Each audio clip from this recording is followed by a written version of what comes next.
Hello everyone, welcome once again on the platform of Mission Management.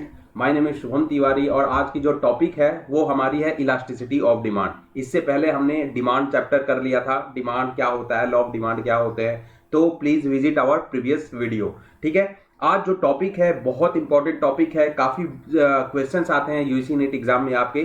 ठीक है, तो आज पार्ट 1 है हमारा इलास्टिसिटी ऑफ डिमांड, काफी बड़ा ये चैप्टर है, तो पार्ट वाइज हम इस चैप्टर को करेंगे। तो आइए शुरू करते हैं। सबसे पहले आपको इंट्रोडक्शन में क्या है ये देखना पड़ेगा। तो इंट्रोडक्शन में बेसिकली ये है कि लास्ट चैप्टर में हमने लॉ ऑफ डिमांड पढ़ा था। ठीक है, in the previous chapter we studied the law of demand, है ना। तो लॉ ऑफ डिमांड में आपने यही देखा था कि जैसे ही हमारा प्राइस ऊपर जा रहा है तो आपकी डिमांड जो है, क्वांटिटी डिमांडेड नीचे आ रही है। सिमिलरली प्राइस नीचे जा रहा है तो क्वांटिटी डिमांडेड ऊपर जा रहा है। मतलब कहीं ना कहीं हमारा लॉ ऑफ डिमांड जो था केवल मूवमेंट को इंडिकेट करता था। ठीक है, तो the law of demand give us direction of change, basically केवल हमारा चेंज बताता था। आपको रेट ऑफ चेंज की जब बात हो रही थी तो लॉ ऑफ डिमांड वहां फेल हो जा रहा था। ठीक है, इसी लिमिटेशन को दूर करने के लिए आपका इलास्टिसिटी ऑफ डिमांड चैप्टर आपको पढ़ना पड़ता है। ठीक है, तो लॉ ऑफ डिमांड ये नहीं बताता बेसिकली आपको कि in brief it does not indicate how much change, है ना, हमारा कितना प्राइस चेंज हो रहा है, कितनी डिमांड चेंज हो रही है, ये आपको पता नहीं लग पाता था डिमांड वाले चैप्टर में। ठीक है, इसीलिए ये कंसेप्ट आया जिसका नाम है हमारा इलास्टिसिटी ऑफ डिमांड। ये तो था इंट्रोडक्शन पार्ट। ठीक है, अब बात ये है कि इलास्टिसिटी ऑफ डिमांड जो पढ़ रहे हो आप, तो कंसेप्ट ऑफ इलास्टिसिटी को किसने डेवलप किया था। ठीक है, ये इंपॉर्टेंट क्वेश्चन बन सकता है आपके यूजीसी नेट एग्जाम के लिए। तो ये डेवलप किया था प्रोफेसर मार्शल ने उनके बुक में प्रिंसिपल ऑफ इकोनॉमिक्स में। ठीक है, चलिए तो अब देखते हैं कि हमारा इलास्टिसिटी ऑफ डिमांड क्या होता है। अब इलास्टिसिटी मतलब क्या होता है, एक छोटा सा एग्जांपल लेता हूं मैं इसके लिए। ठीक है, अब देखिए जब छोटे थे आप लोग, या हम भी छोटे थे, हम अपने को भी इंक्लूड कर रहे हैं। ठीक है, तो हमें क्या होता था, खेलने की बड़ी जल्दी होती थी, है ना। गली में चले जाते थे, मोहल्ले में चले जाते थे खेलने, है ना। मम्मी जो भी पहना देती थी, छोटे की बात बता रहा हूं, है ना, पैंट हमारी ढीली होती थी, पैंट पकड़ के हम लोग जाते थे, खेलाते थे। ठीक है, मतलब पैंट, एक हाथ से पैंट हम पकड़े रहते थे और दौड़ते रहते थे। ठीक है, चाहे आप हो चाहे हम हो, सबकी बातें सेम होती थी। तो कहने का मतलब क्या है, वहां हमारा पैंट जो है उसमें इलास्टिक नहीं था, है ना। हम मम्मी से बार बार बोलते थे कि मम्मी पैंट में इलास्टिक लगा दो, इलास्टिक लगा दो। क्यों ये बोलते थे, क्योंकि हमारा पैंट रिस्पॉन्स करने लगे। ठीक है, अब मम्मी अगले दिन पैंट में इलास्टिक लगा दी, है ना, अब हमें पकड़ने की जरूरत नहीं पड़ती थी। तो वही होता है इलास्टिक। अब क्या होता था, पैंट जब मम्मी ने इलास्टिक लगा दिया तो पैंट रिस्पॉन्स करने लगा। ठीक है, अब हमें पकड़ने की जरूरत नहीं होती है। क्लियर। तो उसी तरीके से हमारा इलास्टिसिटी ऑफ डिमांड भी है। तो इलास्टिसिटी क्यों लगाया जाता था पैंट में, इलास्टिसिटी आप यहां क्यों पढ़ रहे हो, क्योंकि इलास्टिसिटी क्या करेगा, आपको ये रिस्पॉन्स देगा। ठीक है, आपकी मम्मी जब आपके पैंट में लगाए थे इलास्टिक, तो पैंट भी आपका रिस्पॉन्स करने लगा था कि नहीं। सिमिलरली आप इलास्टिसिटी ऑफ डिमांड इसलिए पढ़ते हो ताकि आपका डिमांड रिस्पॉन्स करे। ठीक है, किसके रिस्पेक्ट में रिस्पॉन्स करे, प्राइस के रिस्पेक्ट में। क्लियर। तो इलास्टिसिटी ऑफ डिमांड क्या है, इट मींस रिएक्शन और responsiveness of demand due to change in the factor of demand. और फैक्टर ऑफ डिमांड क्या क्या थे, याद है आपको, पिछले वीडियो में जरूर विजिट करिएगा, याद ना हो तो, है ना। तो फैक्टर ऑफ डिमांड में बहुत सारे हमारी चीज थे। ठीक है, प्राइस थी और अदर भी फैक्टर थे, जिसकी वजह से हमारा जो इलास्टिसिटी है वो रिस्पॉन्स कर रहा है। इसी को बोलते हैं हम इलास्टिसिटी ऑफ डिमांड। दूसरा डेफिनेशन है कि the proportionate change in quantity demanded as a result of proportionate change in price. अब देखिए एक वर्ड यहां पे आ रहा है बार बार, क्या आ रहा है, प्रोपोर्शनेट चेंज। प्रोपोर्शनेट मतलब क्या होता है, अनुपातिक। क्लियर, अनुपातिक। अब क्या होगा, डिमांड भी प्रोपोर्शनेट आपको रिस्पॉन्स करेगा। अगर प्राइस में मान लीजिए 10 से 15 हुआ, प्राइस ऊपर हुआ, है ना, प्राइस भी प्रोपोर्शनेट अगर चेंज करिएगा तो डिमांड भी उसी के अकॉर्डिंग चेंज होगा। मतलब डिमांड भी उसी के अकॉर्डिंग रिस्पॉन्स करेगा। क्लियर। तो ये होता है आपका इलास्टिसिटी ऑफ डिमांड। क्लियर। अब ये देखिए कि it expresses the price and quantity in mathematical form. हमने दो वर्ड बताया था ना, qualitative, quantitative. Law of demand में कहीं भी आपको मैथमेटिकल टर्म्स देखने को मिले थे, आप बोलोगे नहीं सर, तो लॉ ऑफ डिमांड हमारा क्या था, क्वालिटेटिव इन नेचर था। सिमिलरली यहां पे ये क्लियर बोला गया है कि जो इलास्टिसिटी ऑफ डिमांड है expresses the price and quantity in mathematical form. Clear, इसीलिए ये क्या होगा आपका, क्वांटिटेटिव होगा कि नहीं, आप बोलोगे बेसिकली सर क्वांटिटेटिव तो होगा ही यहां पे। क्लियर, तो ये चूंकि रेट ऑफ चेंज को बता देगा, ये इसीलिए इलास्टिसिटी ऑफ डिमांड हमारा क्वांटिटेटिव इन नेचर होता है and it is expressed by EP और ईडी। आप इसको ईपी से भी और ईडी से भी डिनोट कर सकते हो, एक्सप्रेस कर सकते हो। अब देखिए मोस्ट इंपॉर्टेंट बात की, as a relationship between price and demand is inverse. हमने देखा है क्लियर कि प्राइस और डिमांड में हमारा जो रिलेशन होता है, हम डिमांड के चैप्टर से ही पढ़ते आ रहे हैं कि दोनों में जो रिलेशन है वो इनवर्स है। क्लियर, इसीलिए जब आप क्वेश्चन कैलकुलेट करिएगा ना, तो हमेशा जो आपका आंसर आएगा वो नेगेटिव में आएगा। क्लियर, लेकिन आप यहां पे नेगेटिव हर बार साइन यूज मत करिएगा, उसको इग्नोर ही करिएगा। क्यों इग्नोर करिएगा, क्योंकि आपको पता ही है हर बार हमारा जो आंसर आएगा वो नेगेटिव ही आएगा। क्लियर, तो हर बार अगर नेगेटिव आएगा तो आप इग्नोर कर दीजिएगा, ठीक है, लेकिन ये याद रखिएगा कि आगे नेगेटिव साइन है। राइट, चलिए अब नोट देख लेते हैं कि law of demand is qualitative statement. हमारा जो लॉ ऑफ डिमांड था क्वालिटेटिव स्टेटमेंट था, इलास्टिसिटी ऑफ डिमांड क्या है, क्वांटिटेटिव स्टेटमेंट है। हम जब लॉ ऑफ डिमांड की बात कर रहे थे तो हम क्या बोल रहे थे, प्राइस 10 से 15 हुआ मतलब प्राइस बढ़ गया है। अब कितने परसेंट से बढ़ गया है ये हमने आपको कभी भी नहीं बताया था, लेकिन अब यहां मैं आपको बताऊंगा कि इलास्टिसिटी ऑफ डिमांड क्या होता है। ये क्या होता है कि 10 से 15 अगर हुआ है प्राइस तो कितने परसेंट से चेंज हुआ है, ये भी हम आपको बताएंगे कि कैसे हम रेट ऑफ चेंज निकालते हैं। हम फॉर्मूला की प्रॉपर डिस्कस करेंगे। राइट, अब ये देखिए एक इंपॉर्टेंट टर्म है कि there is no any unit to measurement of elasticity of demand. आपको ये इलास्टिसिटी ऑफ डिमांड एक प्योर नंबर है, कोई भी आगे पीछे इसकी यूनिट नहीं लिख दीजिएगा, आप ध्यान रखिएगा। जैसे मान लीजिए कि आप बात क्या करते हो, जैसे मिल्क को चेक करते हो, मिल्क से रिलेटेड कोई भी क्वेश्चन सॉल्व करते हो तो लास्ट में जो ऑप्शन आता है, आंसर आता है आपका, लास्ट में क्या लिखते हो, लीटर, ठीक है। लेकिन इलास्टिसिटी ऑफ डिमांड का क्वेश्चन जब भी सॉल्व करिएगा, आपका नहीं कोई लीटर होगा, नहीं कोई किलोमीटर पर आवर होगा, कुछ भी नहीं होगा, ठीक है। वो केवल एक प्योर नंबर होगा, उसी से जो भी आंसर आएगा 10, 15, 20, 25 जो भी आए उसी तरीके से उसको छोड़ दीजिएगा। क्लियर, तो ये है इलास्टिसिटी ऑफ डिमांड का पूरा इंट्रोडक्शन पार्ट। राइट, चलिए अब आगे देखते हैं फॉर्मूला हम क्या यूज करने वाले हैं। तो दो फॉर्मूला होता है, हालांकि ये जो फॉर्मूला है इसी का एक्सपेंडेड वर्जन है, दो फॉर्मूला हम बोलेंगे नहीं, हालांकि ये दोनों फॉर्मूला कहीं ना कहीं यूज होता है। जब आपको इलास्टिसिटी ऑफ डिमांड में केवल परसेंटेज दिया गया हो कि हमारा क्वांटिटी डिमांडेड इतने से चेंज हो गया है और प्राइस इतने से चेंज हो गया है, ठीक है, तब आप ये फॉर्मूला लगाइएगा। कौन सा फॉर्मूला है, percentage change in quantity demanded upon percentage change in price. ये जो मैं ट्रायंगल बना रहा हूं ना, इसको हम डेल्टा बोलते हैं, और डेल्टा किसको क्या इंडिकेट करता है, परसेंटेज चेंज, ठीक है। अब इसी फॉर्मूला को जब आप एक्सपेंड करिएगा तो आपका क्या निकल के आएगा, ईडी हमारा delta Q upon delta P into P upon Q. ये फॉर्मूला याद रखिएगा मेरे दोस्त। क्लियर, ये आपका इलास्टिसिटी ऑफ डिमांड का फॉर्मूला है।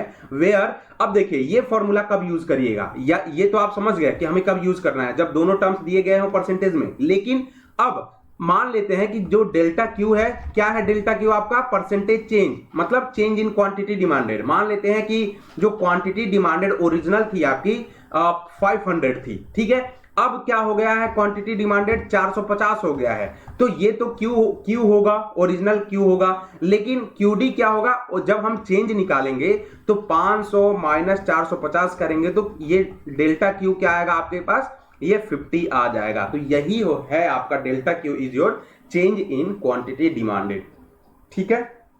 सिमिलरली आप प्राइस के साथ भी यही करिएगा, है ना। देखें, अब हम बात कर रहे हैं kinds of elasticity of demand. कौन कौन से हमें काइंड्स पढ़ने हैं अगर आप इलास्टिसिटी ऑफ डिमांड पढ़ रहे हो तो। राइट, आपके पास है प्राइस इलास्टिसिटी ऑफ डिमांड, आपके पास है income elasticity of demand, cross elasticity and demand, and advertisement and promotional elasticity of sales और डिमांड, कुछ भी बोल सकते हो आप। क्लियर, चले ये चार आपको टाइप देखने को मिल चुके हैं। अब ये बोल रहा है कि elasticity is a unit free measure. अब यहां फिर से वही बात बोल रहा है जो हमने अभी आपको लास्ट स्लाइड में बताया था। ठीक है, पढ़ लेते हैं एक बार कि the coefficient of price elasticity of demand is a pure number and is independent of price and quantity units. हमने क्या बोला है कि प्योर नंबर है कि नहीं? आपने बोला सर प्योर नंबर है, क्यों है? क्योंकि ये प्राइस और क्वांटिटी भले ही चेक करेगा लेकिन जो फाइनल आंसर आएगा आपका वो एक प्योर नंबर ही होगा, आगे पीछे कोई भी यूनिट नहीं लगाना है आपको। क्लियर? मतलब इट मींस कि elasticity is not affected whether the quantity demanded is measured in kilograms or tons and whether the price in measured in rupees or dollar। आपकी इलास्टिसिटी अफेक्ट ही नहीं होगी, right? It is because it happens because elasticity consider percentage change। दोनों का ये क्या करेगा? Percentage change consider करता है। ठीक है, इसीलिए हम इसको प्योर नंबर मानते हैं। क्लियर? चलिए, आपने काइंड्स देख लिया, अब बारी बारी काइंड्स की बात कर रहे हैं। ठीक है, अब बारी बारी काइंड्स की बात करने तो पहला हमारे पास है प्राइस इलास्टिसिटी ऑफ डिमांड। अब देखिए आपको यहां दिखाता हूं, यहां पे क्या था हमारे पास? Price elasticity, income elasticity, cross और एडवर्टीजमेंट। एक चीज बताता हूं, है ना, आपका जो चैप्टर है वो इलास्टिसिटी ऑफ डिमांड है ना। इलास्टिसिटी ऑफ डिमांड मतलब हम डिमांड जो है उसकी रिस्पॉन्सिवनेस चेक करना चाहते हैं, है ना। अब यहां पे जो चार आप टाइप देख रहे हो तो चार जैसे प्राइस इलास्टिसिटी ऑफ डिमांड है। ठीक है, हम किसकी रिस्पॉन्सिवनेस चेक करेंगे? डिमांड के ही हम रिस्पॉन्स चेक करेंगे। डिमांड हमारा ऊपर जा रहा है कि नीचे आ रहा है, लेकिन किसके रिस्पेक्ट में? प्राइस के रिस्पेक्ट में। सिमिलरली इलास्टिसिटी ऑफ डिमांड जब देखिएगा इनकम के केस में तो हम अभी भी डिमांड ही चेक कर रहे हैं लेकिन इनकम के रिस्पेक्ट में। Similarly cross elasticity of demand है, यहां पे दो आप गुड्स के लेके चेक करते हो, सब्स्टिट्यूट और कॉम्प्लीमेंट्री के केस में। ठीक है, तो आप बेसिकली डिमांड ही चेक करिएगा, बट किसके केस में? दोनों गुड्स के केस में। ठीक है, सिमिलरली उसी तरह के से आपका एडवर्टीजमेंट इलास्टिसिटी भी है। तो आप sales, advertisement elasticity of sales बोलते हैं हम। तो सेल्स क्या है आपका? सेल्स एक तरह से आपका डिमांड ही है ना। सेल्स ऊपर जाएगा कि नीचे आएगा, ठीक है, हम इसको चेक करेंगे। क्लियर? लेकिन किसके रिस्पेक्ट में? आप एडवर्टीजमेंट एक्सपेंडिचर, आप जितना खर्चा करेगा उसके रिस्पेक्ट में आप देखना चाहोगे कि सेल्स में हमारी क्या चेंज हो रही है। क्लियर? तो ये ध्यान रखिएगा कि इलास्टिसिटी ऑफ डिमांड में केवल हमारा एक ही फैक्टर कांस्टेंट है और वो है डिमांड। डिमांड में ही हम चेंज देखना चाहते हैं। क्लियर है ना मेरे भाई? चलिए, अब यहां पे है प्राइस इलास्टिसिटी ऑफ डिमांड। अब देखिए हम डिमांड की चेक करेंगे रिस्पॉन्सिवनेस, लेकिन प्राइस के रिस्पेक्ट में। In price elasticity of demand due to inverse relationship between price and quantity demanded of a product its sign is value और इज ऑलवेज नेगेटिव। ये हमने देख लिया है, therefore negative sign is being ignored. ठीक है, अब देखिए यहां पर क्या होगा, नोट में ये लिख रहा है कि in case of exception of demand the value और sign of elasticity of demand is positive. अब सिंपल सी बात है, एक्सेप्शन ऑफ डिमांड हमने देखा था, तभी तो हमारी जो स्लोप थी, डिमांड कर्व थी, वो अपवर्ड स्लोपिंग बन रहा था। तो ये तो सिंपल सी बात है। तो अपवर्ड स्लोपिंग हमने बताया था ना कब बनता है? जब दोनों जो वेरिएबल है एक्स और वाई दोनों के बीच में पॉजिटिव रिलेशन हो, एक बढ़ रहा है दूसरा भी बढ़ रहा है, एक कम हो रहा है दूसरा भी कम हो रहा है। सिमिलरली जब हम डाउनवर्ड स्लोपिंग कर्व की बात कर रहे थे वो कब होता है कि एक बढ़ रहा है एक कम हो रहा है, तो वो नेगेटिव रिलेशन होता है। ठीक है, तो ये होता है प्राइस इलास्टिसिटी ऑफ डिमांड। अब फॉर्मूला की बात करते हैं। फॉर्मूला देखिए क्या होता है, यहां पे ईडी इक्वल टू होता है percentage change in quantity demanded upon percentage change in price. वही जो हमने बताया था वही फॉर्मूला होता है। ठीक है, लेकिन इनकी किसके केस में? प्राइस के केस में। हम यहां प्राइस चेक कर रहे हैं, देख रहे हो ऊपर क्या है? क्वांटिटी डिमांडेड, नीचे क्या है? प्राइस। हम प्राइस के रिस्पेक्ट में क्वांटिटी डिमांडेड की चेंज, रेट ऑफ चेंज देखना चाहते हैं। ठीक है, तो ये ध्यान रखिएगा कि आप जो भी इलास्टिसिटी ऑफ डिमांड का जो भी काइंड देख रहे हो, चाहे प्राइस चाहे इनकम, तो आगे जो भी वर्ड लग गया है ना उसी के रिस्पेक्ट में आप डिमांड के रिस्पॉन्सिवनेस को चेक करिएगा। ठीक है, चले अब देखिए दूसरा प्राइस इलास्टिसिटी ऑफ डिमांड में हम बात कर रहे हैं things must be kept in mind. ये बहुत इंपॉर्टेंट टॉपिक है। अगर ये कंसेप्ट आप समझ गए ना तो इलास्टिसिटी ऑफ डिमांड में कोई भी दिक्कत नहीं होगी। आगे आपको इससे आगे पढ़ना पड़ेगा degree of price elasticity of demand. ठीक है, जिसमें 5 डिग्री पढ़ना होता है, आपको पता है, आपको है ना, परफेक्टली परफेक्ट वो वाला, perfect elastic, perfect in elastic, जो भी ये 5 वो आपको पढ़ने पड़ते हैं। अभी इसको डिस्कस नहीं कर रहे हैं, लेकिन हम यहाँ पे आपको ये बताने वाले हैं कि some things that should be kept in mind, आपको माइंड में रखना चाहिए। ठीक है, क्या रखना चाहिए? सबसे पहले रखने से पहले आपको ये कंसेप्ट सीख लीजिए, n by D. n by D क्या है? ऊपर वाले को हम न्यूमरेटर बोलते हैं, नीचे वाले को डिनोमिनेटर बोलते हैं। ठीक है, ये भी पता है आपको। अब केस 1 पे आते हैं। केस 1 क्या बोल रहा है? अगर if the value of n by D is less than 1, इसकी वैल्यू n बाई डी की वैल्यू हमारी 1 से कम आए, अगर 1 से कम आएगी, कब आएगी? जब हम मान लीजिए कि 2 हमारी न्यूमरेटर है और 4 डिनोमिनेटर, तो 2 दूना 4, तो 2 दूना 4 1 बाई 2 हो गया, तो यहां पे हमारा 0.5 हो गया। इसका मतलब 0.5 इज लेस देन 1। क्लियर? तो यहां पे जो इलास्टिसिटी ऑफ डिमांड आपकी होगी ना, वो क्या होगा कि हम ये बात करते हैं, अगर 0.5 है तो हम क्या बात करते हैं? In elastic. छोड़िए इन इलास्टिक को, अभी मारिए गोली, कुछ नहीं पढ़ना है आपको। ठीक है, अब 0.5 जो आया है, हम यहां पे ये बोल रहे हैं कि जो परसेंटेज चेंज है आपका, है ना, इन quantity demanded is percentage change in price. ठीक है, आप प्राइस थोड़ा चेंज करिएगा जब, तो क्वांटिटी डिमांड जो है ना वो थोड़ा ही चेंज होगा, ध्यान रखिएगा। क्लियर? 0.5 का मतलब क्या हुआ कि अगर आप प्राइस चेंज कर रहे हो, मान लीजिए 10 से 5 कर रहे हो, प्राइस में कमी कर रहे हो या ज्यादा कर रहे हो, ऐसे भी सोच लीजिए। चेंज मतलब हमेशा हमने क्या बोला है? चेंज मतलब हमने हमेशा दोनों तरफा बोला है, इंक्रीज और डिक्रीज दोनों होता है। ठीक है, तो केस फर्स्ट में अगर हम बोल रहे 0.5 का मतलब percentage change in quantity demanded is less than percentage change in price. अगर प्राइस 10 से 5 हो रहा है, डिमांड अगर 20 है ओरिजिनल, तो डिमांड कम ही चेंज होगा। डिमांड में कितना चेंज देखने को मिलेगा? मान लेते हैं 19। ठीक है, तो ये कहने का मतलब है, अगर फर्स्ट केस ये बोल रहा है कि न्यूमरेटर बाय डिनोमिनेटर की वैल्यू आपकी 1 है या मतलब लेस देन 1 है, तो percentage change in quantity demanded is less than percentage change in price. पहली बात क्लियर। दूसरी बात कि अगर हमारा न्यूमरेटर बाय डिनोमिनेटर की वैल्यू 1 है, मान लेते हैं 2 बाई 2 कर दिए आप, 1 वैल्यू आ गई, तो इसका मतलब होता है यूनिटरी इलास्टिक। यूनिटरी इलास्टिक मतलब परसेंटेज चेंज जो क्वांटिटी डिमांडेड है वो सेम है परसेंटेज चेंज इन प्राइस से। जैसे मान लीजिए प्राइस हमारा 10 से 5 हो गया, आपका डिमांड कितना था पहले? 20, तो डिमांड कितना हो जाएगा? कम होके 15। क्लियर? तो ये देखोगे आप जब मेजर कर रहे हो, देखो आप कि जो हमारी चेंज है वो सेम प्रोपोर्शनेट में हो रही है। ठीक है ना। अब केस 3 जो है, numerator by denominator is greater than 1। हो सकता है कि ये मान लीजिए 4 हो जाए, ये 2 हो जाए, नीचे वाला 2 दूना क्या हो गया? 4, 2 आपका आ गया, मतलब इट इज ग्रेटर देन 1। तो हम क्या बोलेंगे? Percentage change in quantity demanded is greater than percentage change in price. मतलब आपकी जो प्राइस है, मान लेते हैं कि 10 से 9 हुआ, तो डिमांड क्या हो जाएगा? 20 से 25 हो जाएगा। ध्यान रखिएगा।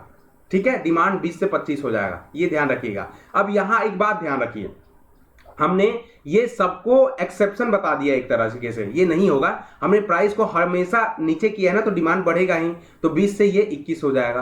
क्लियर? यहां भी हमने प्राइस 10 से 5 किया है, तो डिमांड बढ़ेगा नहीं भाई?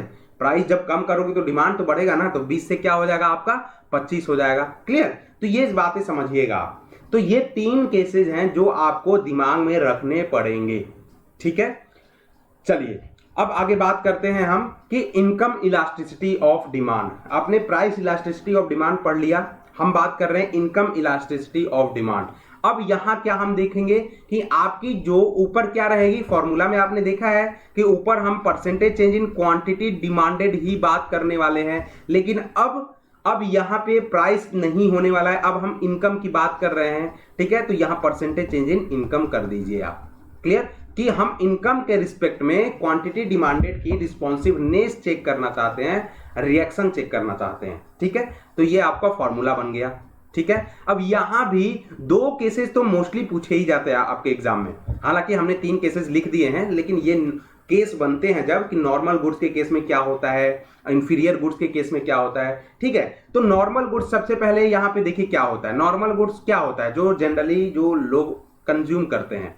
ठीक है, जैसे मिडिल क्लास वाले लोग हो गए, अब वो रोड पर का तो जो बिक रहा होगा, रोड पे जो मान लीजिए राइस बिक रहा है, ठीक है, कोई बेच रहा है, कोई भी, तो रोड का सामान तो वो कंज्यूम नहीं करेंगे। नॉर्मल गुड्स मतलब कि आपका जो गुड्स हो वो स्टैंडर्ड हो, वो कंजम्पशन के लायक हो। क्लियर? जो मतलब generally people, middle class people या अपर क्लास पीपल कंज्यूम कर रहे हो। ठीक है, वही होता है नॉर्मल गुड्स। अब नॉर्मल गुड्स के केस में पूछा जाता है कि आपकी इलास्टिसिटी क्या होती है, बहुत बार पूछा गया यूसी नेट एग्जाम में। ठीक है। तो नॉर्मल गुड्स के केस में ना मेरे भाई हमेशा इलास्टिसिटी पॉजिटिव रहेगी।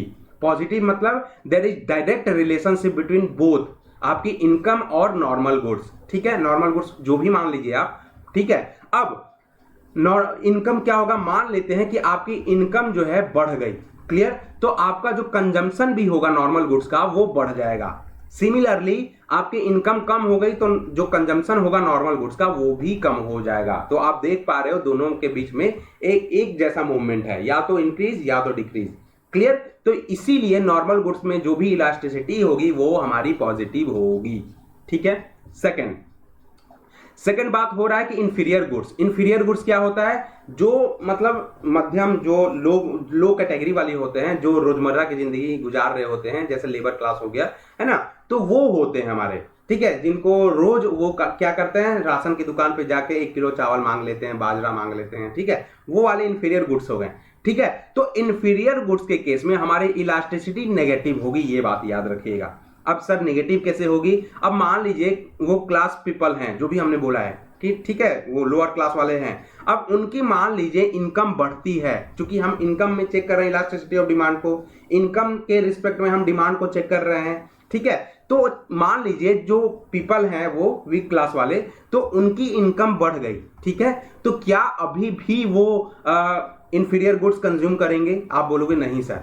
तो जैसे ही इनकम उनकी बढ़ती है वो इंफीरियर गुड्स कम करते हैं कंज्यूम करना।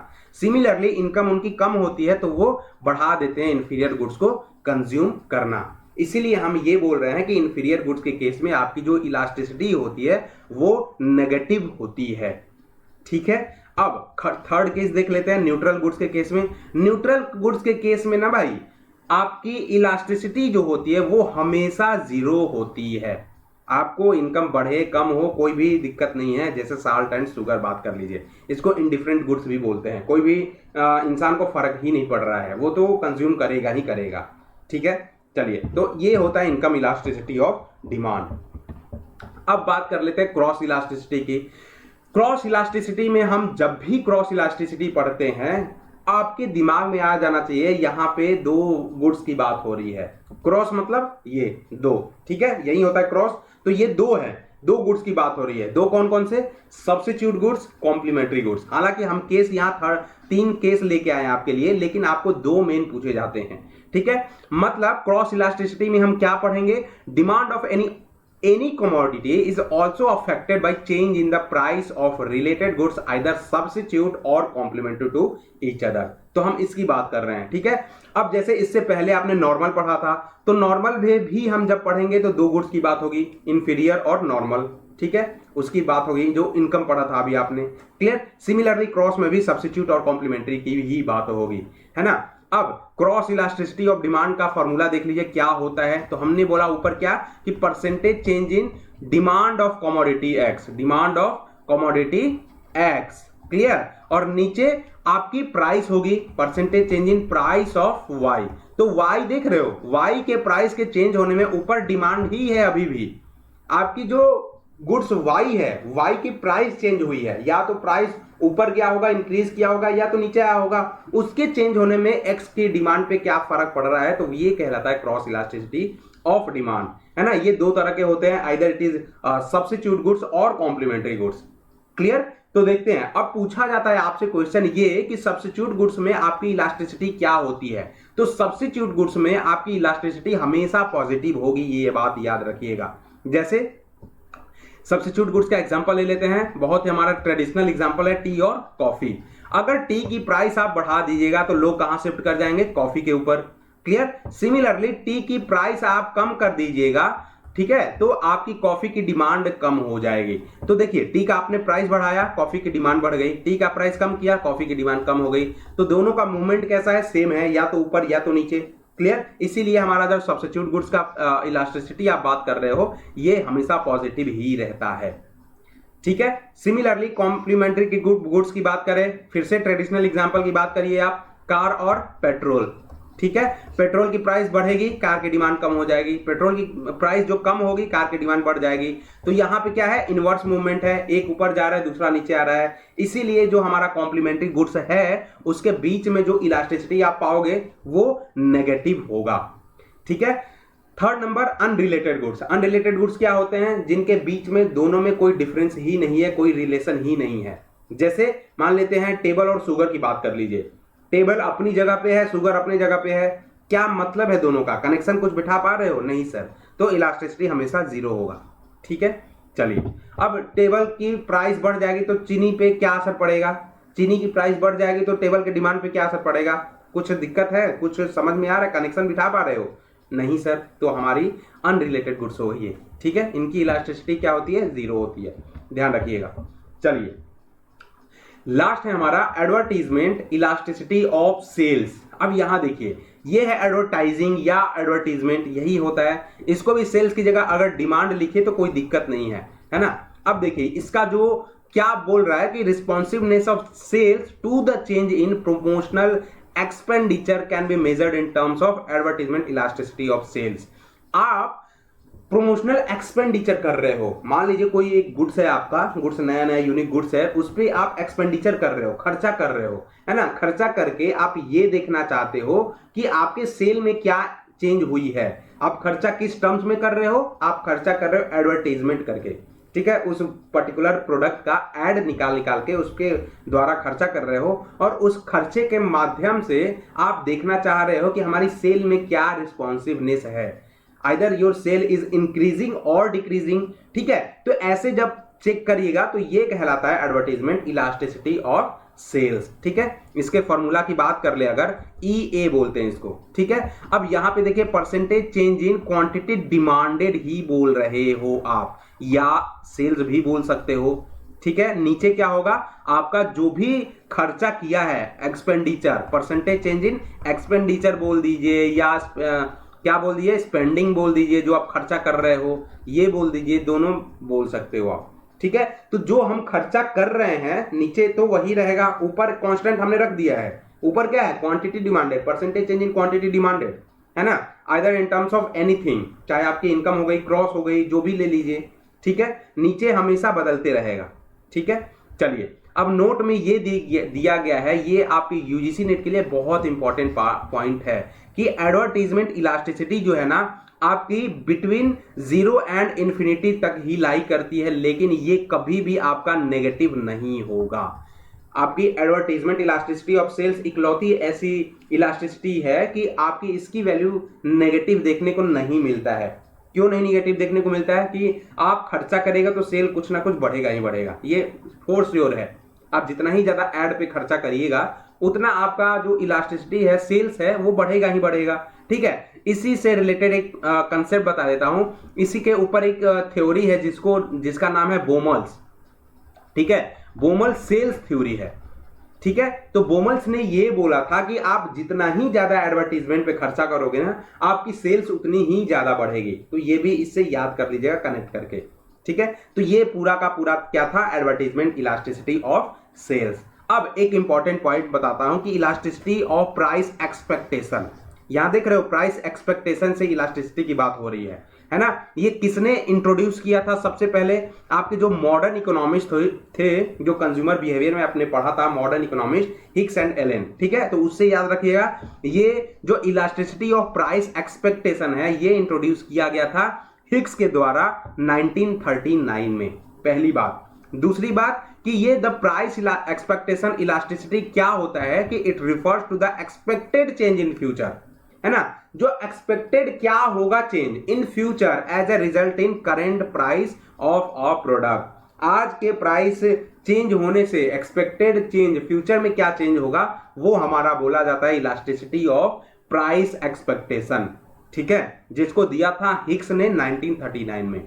तो ये थी आज की वीडियो, जिसमें आपको डिफरेंट टाइप्स ऑफ इलास्टिसिटी देखने को मिला, है ना, समझने को मिला। इलास्टिसिटी क्या होता है, कंसेप्ट ऑफ इलास्टिसिटी वो समझने को मिला।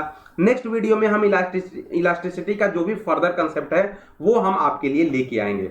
तब तक से बने रहे हमारे साथ, और अगर कुछ भी ना समझ में आए तो जरूर कमेंट बॉक्स में हमें कमेंट कर दीजिएगा, सर इसका मतलब नहीं समझ में आया, अगले क्लास में मैं उसको क्लियर कर दूंगा। तो आज की क्लास में इतना ही, मिलते हैं अपने नेक्स्ट क्लास में। तब तक के लिए चैनल को सब्सक्राइब करना ना भूलें, है ना। और आप हमारे अगर व्हाट्सएप ग्रुप में या टेलीग्राम में या फेसबुक पे फॉलो करना चाहते हो तो डिस्क्रिप्शन में लिंक दिया गया है, आप वहाँ ज्वाइन कर सकते हो। Thank you very much.